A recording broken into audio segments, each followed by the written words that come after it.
আমি মনে করি আওয়ামী লীগের দোসররা জড়িত আছে, সেটা শুধু সচিবালয় নয়। কোনো ঘটনা ঘটলে সেটা আওয়ামী লীগের আমল হোক, বিএনপির আমল হোক, জামাতের আমল হোক, আর এই তত্ত্বাবধায়কের আমল হোক, সবাই একটা জিনিস বলে তদন্ত হবে। এই তদন্ত দিয়ে কোনো কিছু কাজ হবে না। সবার আগে যে কাজটা করতে হবে, আওয়ামী লীগের দোসরদেরকে নির্মূল করতে হবে।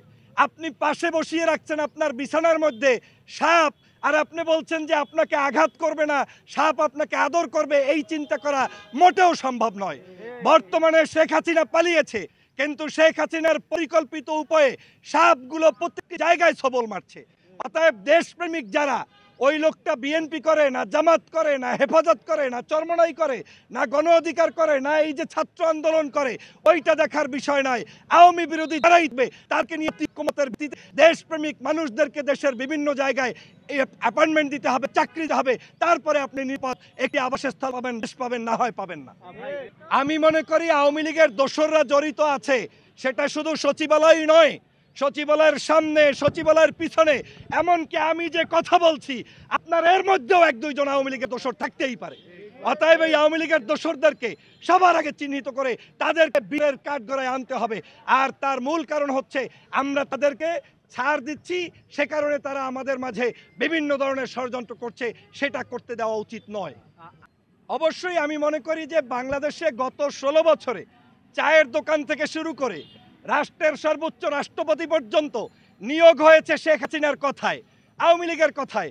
অতএব আপনাকে ভাবতেই হবে যে আপনার সামনে, পিছনে, ডানে, বামে আওয়ামী লীগের দোসর থাকাটা অস্বাভাবিক কিছু নয়। কিন্তু আমি দেশপ্রেমিক কোনো অফিসারকে কটূক্তি করতে চাই না। যারা দেশের জন্য লড়াই করেছেন, আওয়ামী লীগের আমলে হয়তো চাকরি করেছেন, সবাই হয়তো খারাপ নয়, কিন্তু এটা আপনার রাখতেই হবে। 16 বছরে যারা বড় বড় জায়গায় গিয়েছে, তারা কখনোই শেখ হাসিনার পাও তাটা ছাড়া ওই পদে যেতে পারে নাই। অতএব ওই দোসরদেরকেই চিহ্নিত করে বিচার করা উচিত। এবং তারা এখনো সচিবালয়ের মধ্যে অবশ্যই আছে, সচিবালয়ের মধ্যে শুধু নয়, উপদেষ্টাদের আশেপাশে ঘোরপাক খাচ্ছে, এবং তারা শুধুমাত্র মুজিব কোডটাকে পরিবর্তন করেছে, আর কিছু পরিবর্তন করে না। আমি স্পষ্ট করে বলি, গত 16 বছরে আওয়ামী লীগ দেশ বিরোধী কর্মকাণ্ড করেছে, আওয়ামী লীগ নাটক করেছে, আওয়ামী লীগ এই দেশের মানুষের উপরে অত্যাচার করেছে। সর্বশেষ 2024-এ তারা আমার এই বাংলাদেশের নাগরিকদের কাছে আপনার খুনি হিসেবে সাব্যস্ত হয়েছে, তারা মানুষদেরকে খুন করেছে।